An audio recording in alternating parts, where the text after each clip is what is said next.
নমস্কার। গল্পসঙ্গীত গল্পের আসরে সকল শ্রোতাবন্ধুকে স্বাগত জানাই। গল্পসঙ্গীত আজকের নিবেদন মুন্সী প্রেমচন্দের লেখা গল্প সন্তান।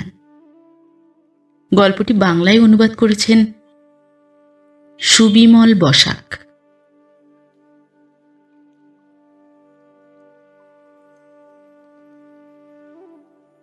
গঙ্গুকে লোকেরা ব্রাহ্মণ বলে এবং সে নিজেকে ব্রাহ্মণ মনেও করে।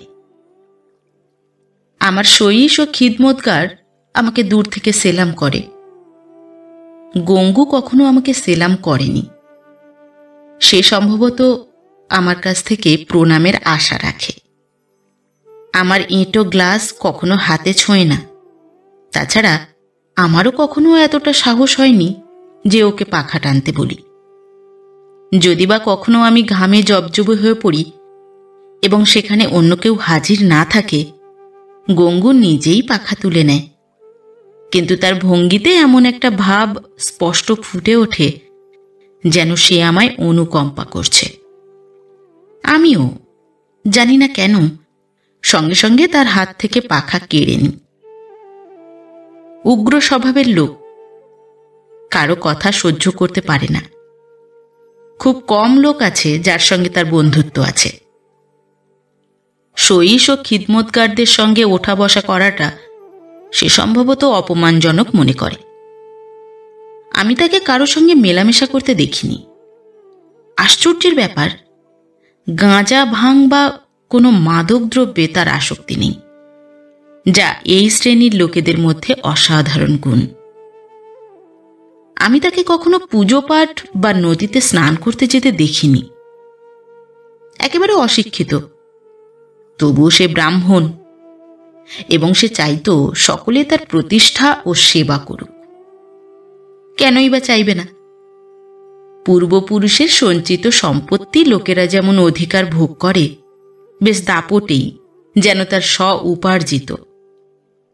তবে সেই বা কেন প্রতিষ্ঠা ও সম্মান ত্যাগ করবে যা তার পূর্বপুরুষেরা সঞ্চয় করেছিল? এটা তার পৈতৃক সম্পত্তি। আমার স্বভাব কিছুটা অন্য ধরনের। চাকর বাকরদের সঙ্গে আমি কম কথা বলি। আমি চাই যতক্ষণ না তাদের নিজে থেকে ডাকি, কেউ যেন আমার কাছে না আসে। সামান্য ব্যাপারে চাকরদের ডাকাডাকি করাটা আমার ভালো লাগে না।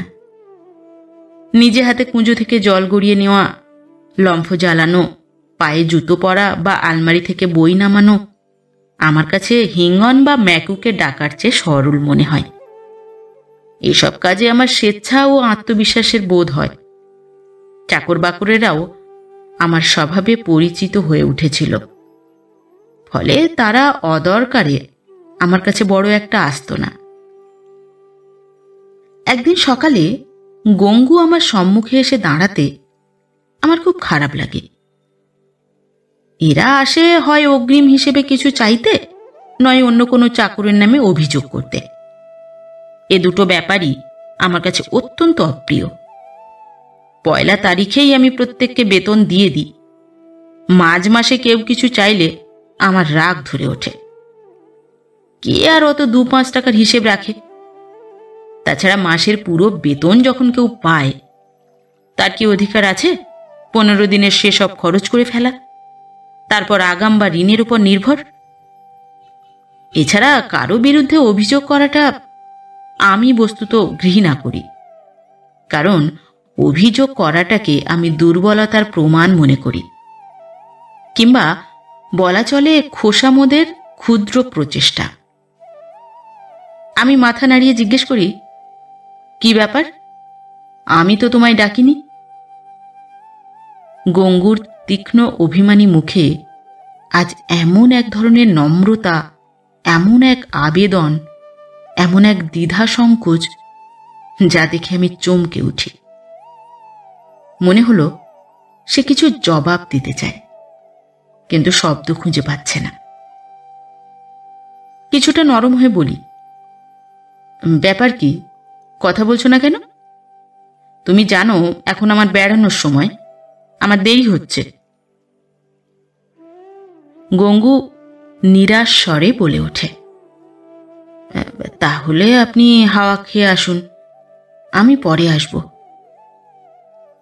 এ অবস্থা আরও চিন্তার।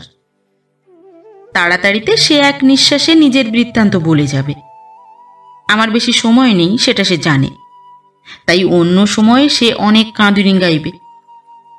আমার পড়ালেখার ব্যাপারটা সে হয়তো কিছুই বোঝে না, কিন্তু চিন্তা ভাবনার যা আমার সবচেয়ে কঠিন সাধনা, আমার বিশ্রামের সময়কে সে উপযুক্ত মনে করে। হয়তো ওই সময়ে সে এসে আমার মাথায় চেপে বসবে।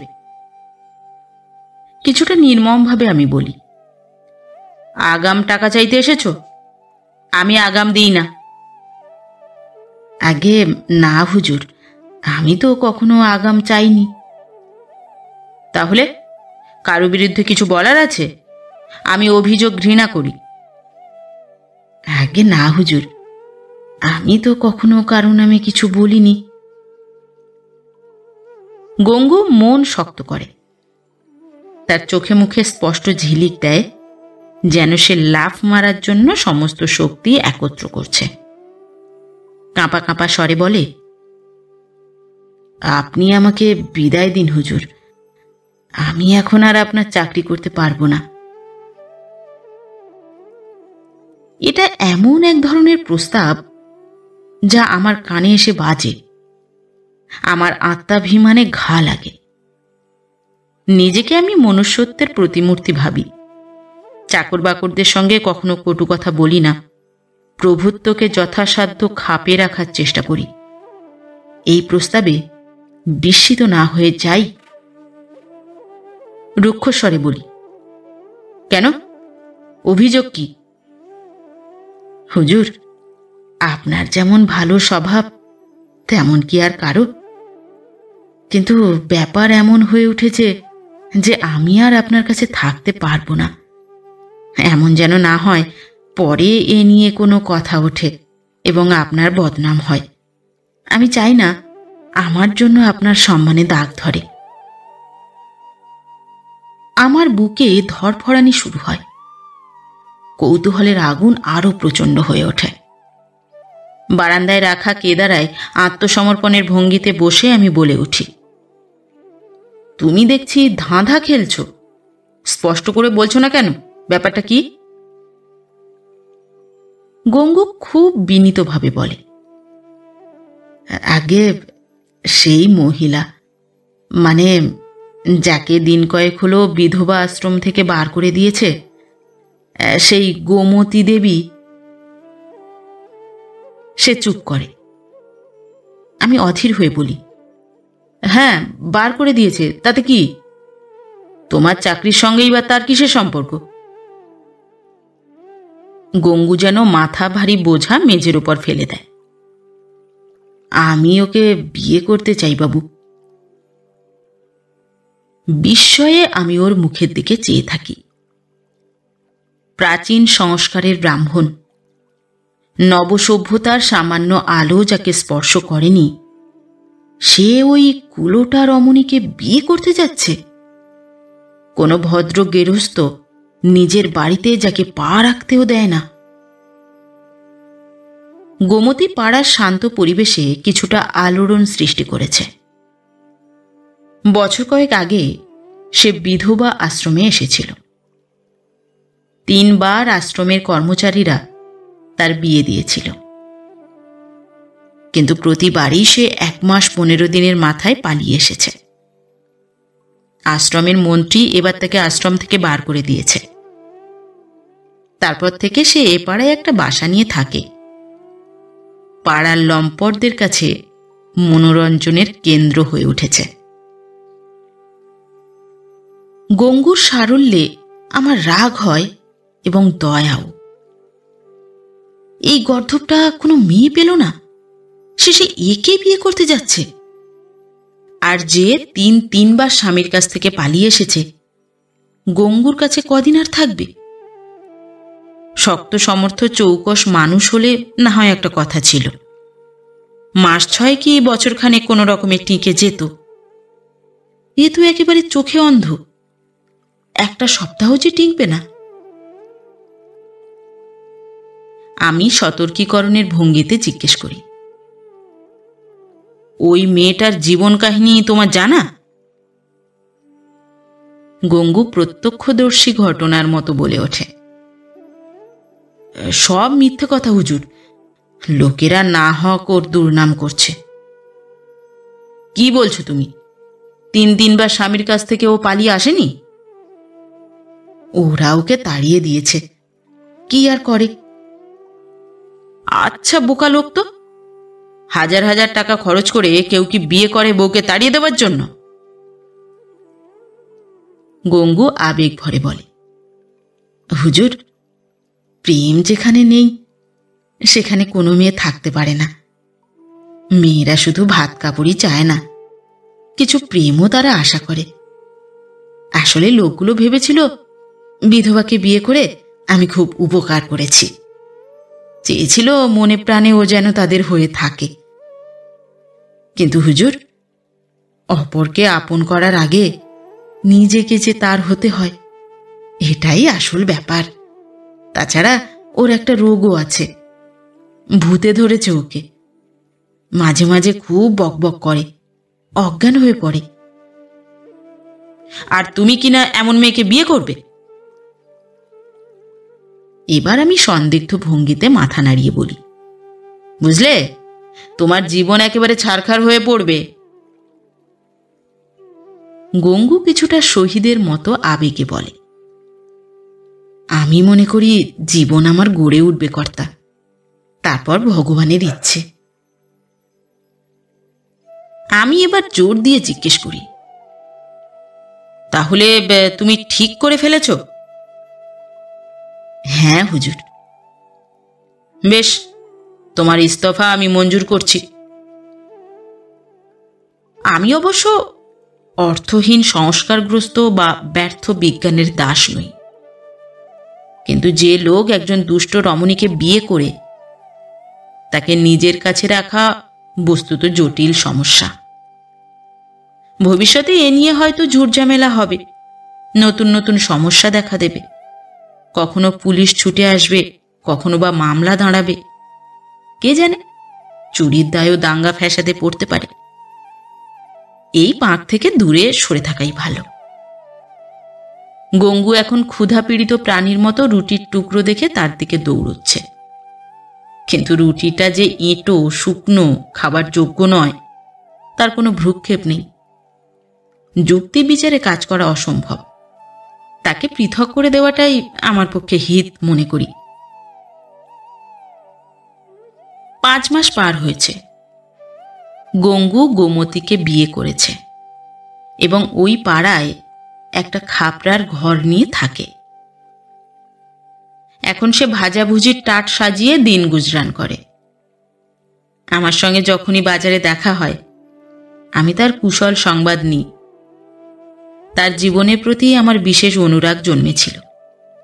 এটা অবশ্য এক ধরনের সামাজিক প্রশ্নের পরীক্ষা, কেবল সামাজিক নয়, মনোবৈজ্ঞানিকও বটে।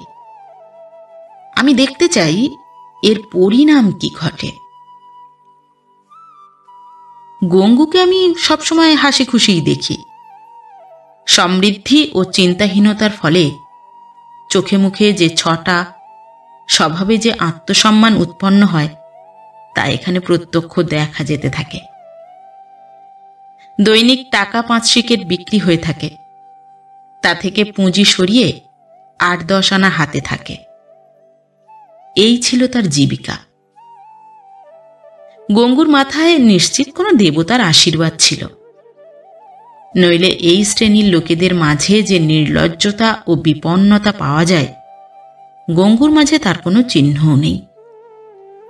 তার মুখে চেহারায় আত্মবিকাশ ও আনন্দের ঔজ্জ্বল্য, যা মানসিক শান্তির কারণেই একমাত্র ফুটে বেরোয়।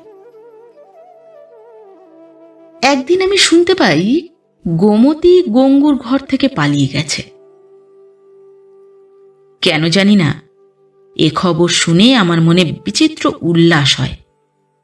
গঙ্গুর সন্তুষ্ট ও সুখী জীবনের প্রতি আমার এক ধরনের ঈর্ষা জাগত। তার সম্পর্কে কোনো অনিষ্ট, কোনো ঘাতক অনর্থ বা কোনো লজ্জাকর ঘটনার আমি প্রতীক্ষা করতাম। এই সংবাদে আমি মনে ঈর্ষাজনিত সান্ত্বনা পাই। হ্যাঁ, শেষাবধি সেটাই ঘটল যা আমি বিশ্বাস করেছিলাম। এবার বাছাধনকে নিজের অদূরদর্শিতার ফল ভোগ করতেই হলো। দেখা যাক বাছাধন কি করে মুখ দেখায়। এবার চোখ খুলবে, বুঝতে পারবে যারা যারা তাকে বিয়ে করতে বারণ করেছিল তারা সকলেই তার শুভাকাঙ্ক্ষী ছিল। সে সময় তার মনে হয়েছিল যেন কোনো দুর্লভ বস্তু লাভ করছে, মুক্তির দরজা খুলে গেছে যেন। লোকেরা কত করে বারণ করেছে, ওই মেয়েটি বিশ্বস্ত নয়, কতজনকে দাগা দিয়ে গেছে, তোমাকেও দাগা দেবে, কিন্তু তার কানে একটুও জল ঢুকল না। এবার দেখা হলে তার মেজাজ জিজ্ঞেস করব, বলবো, কি হে, দেবীর বর পেয়ে প্রসন্ন হয়েছ তো? তুমি তো বলেছিলে সে এমন সে তেমন, লোকেরা মিছিমিছি দুর্ভাবনার জন্য দোষ আরোপিত করছে, এখন বলো কার ভুল ছিল? সেদিন হঠাৎই গঙ্গুর সঙ্গে বাজারে দেখা হয়ে গেল।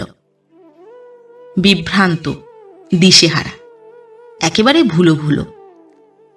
আমায় দেখতে পেয়েই তার চোখে অশ্রু ভরে ওঠে। লজ্জায় নয়, ব্যথায়।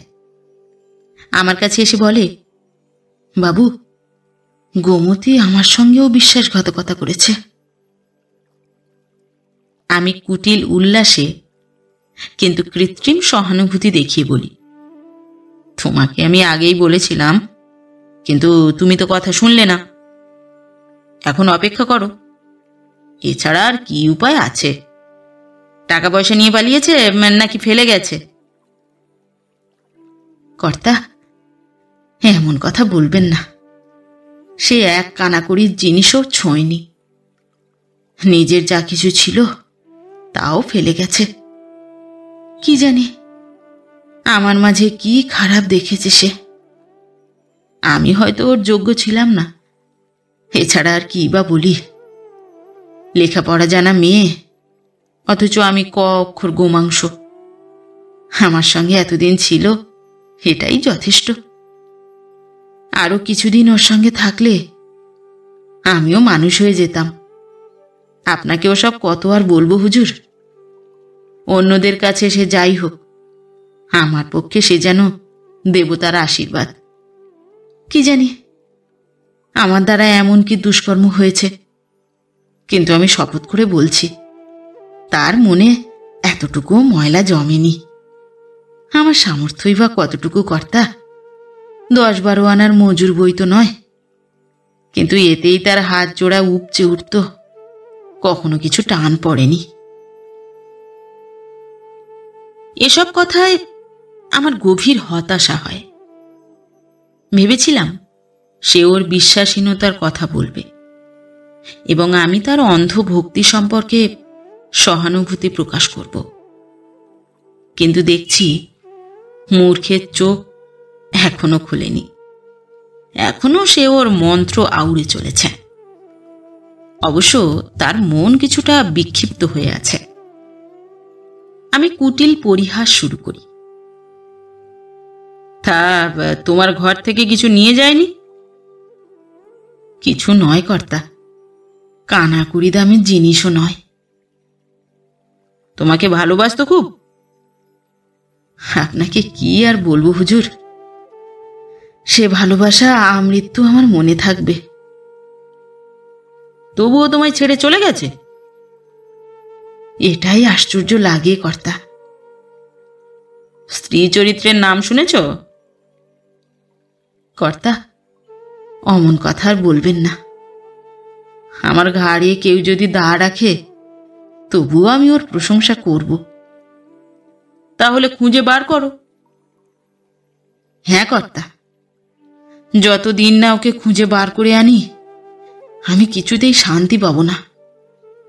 শুধু এটুকু জানতে পারলে হয় ও কোথায় আছে, তাহলে ওকে নিয়ে ফিরে আসব। আমার মন বলছে ও নিশ্চয়ই ফিরে আসবে। দেখবেন ও আমার উপর রাগ করে যায়নি, কিন্তু মন যে আমার মানে না। যাচ্ছি, 1-2 মাস মাঠে জঙ্গলে ছেঁকে বেড়াবো। বেঁচে থাকলে আপনার সঙ্গে দেখা করব। বলেই সে উদ্ভ্রান্তের মতো একদিকে চলে যায়। এরপর একটা দরকারি কাজে আমাকে নৈনিতাল যেতে হয়। বেড়াবার জন্য নয়, ফিরে আসি 1 মাস পরে। তখনও পোশাক ছাড়া হয়নি। দেখি গঙ্গু একটা নবজাত শিশু কোলে দাঁড়িয়ে আছে। কৃষ্ণকে পেয়েও নন্দগোপ সম্ভবত এতটা পুলকিত হয়নি। মনে হয় তার প্রতিটি অঙ্গ প্রত্যঙ্গ বেয়ে আনন্দ ফেটে পড়ছে। চেহারায় চোখে মুখে কৃতজ্ঞতা ও শ্রদ্ধা ফুটে বেরোতে থাকে। কিছুটা সেই ধরনের অভিব্যক্তি যা কোনো ক্ষুধার্ত ভিক্ষুকের চেহারায় ভরপেট খাবারের পর চোখে পড়ে। আমি জিজ্ঞেস করি, কি হে গঙ্গু, গোমতী দেবীর কোনো খোঁজ পেলে? তুমি তো বাইরে গিয়েছিলে। গঙ্গু বিন্দুমাত্র সংকুচিত না হয়ে বলে, হ্যাঁ কর্তা, আপনার আশীর্বাদে খুঁজে এনেছি। লখনৌ জেনারা হাসপাতালে ওকে পাই। ওখানে ওর এক বন্ধুকে বলে গিয়েছিল, আমি যদি খুব ঘাবড়াই তাহলে বলে দিস। শুনতে পেয়েই আমি লখনৌ ছুটে গেছি। তারপর ওকে সঙ্গে নিয়ে এসেছি। উপরন্তু এই বাচ্চাটিও পেয়েছি। সে শিশুকে তুলে আমার দিকে এগিয়ে দেয়, যেন কোনো খেলোয়াড় পদক পেয়ে দেখাচ্ছে। আমি উপহাস করে বলি, আচ্ছা, এই ছেলেটিকেও পেয়েছ? এর জন্যই বুঝি ও এখান থেকে পালিয়ে গিয়েছিল? তোমারই ছেলে তো? আমার কেন হবে কর্তা, এ আপনার ভগবানের ছেলে। লখনৌয়ে জন্মেছে? হ্যাঁ কর্তা, সবে 1 মাসের। তোমার বিয়ে হয়েছে কদিন হলো? এই 7 মাস চলছে। তাহলে বিয়ের 6 মাসেই ছেলে হয়েছে? তাছাড়া আর কি কর্তা। তবুও তোমার ছেলে? আগে হ্যাঁ। কি মাথামুন্ডু কথা বলছো? জানি না সে আমার কথার গূঢ়ার্থ বুঝতে পেরেছে কিনা, নাকি ভান করছে। সেই রকম অকপটেই বলে, মরতে মরতে কোনো ক্রমে বেঁচে উঠেছে। নতুন জন্ম হয়েছে ওর। 3 দিন 3 রাত সে কি ছটফটানি, বলা যায় না হুজুর। আমি এবার একটু ব্যঙ্গ শ্লেষের ভঙ্গিতে বলি, কিন্তু 6 মাসে ছেলে হওয়া যে আজই শুনলাম রে। চোস্ত ঘা সঠিক জায়গায় গিয়ে লাগে। হেসে বলে ওঠে, ও এই ব্যাপার, আমি সেটা ধরতে পারিনি। আগে এই ভয়েই তো গোমতী পালিয়ে গিয়েছিল। আমি ওকে বললাম, গোমতী, আমার সঙ্গে যদি তোমার মিল না খায় তাহলে তুমি আমায় ছেড়ে দাও।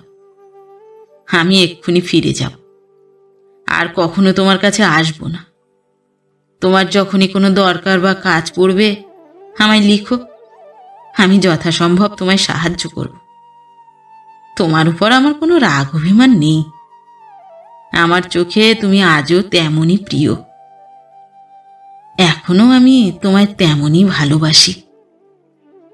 না, এখন আমি তোমায় আরো বেশি ভালোবাসি। যদি তোমার মন আমার কাছ থেকে দূরে সরে না গিয়ে থাকে তাহলে আমার সঙ্গে চলো। গঙ্গু বেঁচে থাকতে তোমার সঙ্গে বিশ্বাসঘাতকতা করবে না। তোমাকে এজন্য বিয়ে করিনি যে তুমি দেবী, বরং এজন্য করেছি যে আমি তোমাকে ভালোবাসি। আমার ইচ্ছে তুমিও আমাকে ভালোবাসো। এই ছেলে আমার ছেলে, আমার আপন সন্তান। আমি একটা চষা ক্ষেত নিয়েছি, অন্য কেউ চাষ করেছিল বলে কি তার ফসল ফেলে দেব? বলেই সে সশব্দে হেসে ওঠে। আমি পোশাক পাল্টাতে ভুলে যাই। বলতে পারবো না কেন জানি আমার চোখ জোড়া সজল হয়ে ওঠে। জানি না কি সে শক্তি যা আমার মনোগত ঘৃণাকে থামিয়ে দিয়ে হাত জোড়া এগিয়ে দেয়। সেই নিষ্কলঙ্ক শিশুকে কোলে তুলে নিই, তারপর এমন স্নেহাকর্ষণে তাকে চুমু খাই, নিজের ছেলেকেও তেমন ভাবে খাইনি। গঙ্গু বলে, কর্তা, আপনি মহৎ লোক। গোমতীর কাছে বারবার আপনার সুখ্যাতি করেছি, বলেছি একবার গিয়ে দর্শন করে আয়, কিন্তু লজ্জায়ও আসতে চায় না। আমি এবং মহৎ, নিজের মহানতার আড়াল আজ আমার চোখ থেকে সরে যায়। ভক্তিরসে আপ্লুত কণ্ঠস্বরে বলে উঠি, না না, আমার মতো কলুষিত মানুষের কাছে কেন সে আসবে? চলো, আমি তার দর্শন করে আসি। তুমি আমায় মহৎ মনে করো, আমি ওপরে যতটা ভদ্র, মনে মনে ততটাই কুটিল। প্রকৃত মহত্ব তোমার মাঝেই আছে। এই শিশু সেই ফুল যা থেকে তোমার মহানতার সৌরভ ছড়িয়ে পড়ছে। আমি শিশুটিকে বুকে আঁকড়ে গঙ্গুর সঙ্গে রওনা দিই।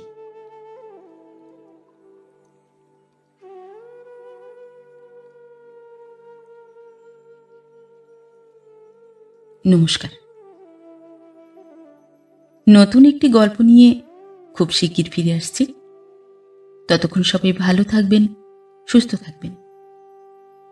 গল্প পাঠ কেমন লাগলো অবশ্যই কমেন্ট করে জানাবেন, এবং ভিন্ন ভিন্ন স্বাদের অডিও স্টোরি শোনার জন্য অবশ্যই চ্যানেলটি সাবস্ক্রাইব করবেন। ধন্যবাদ।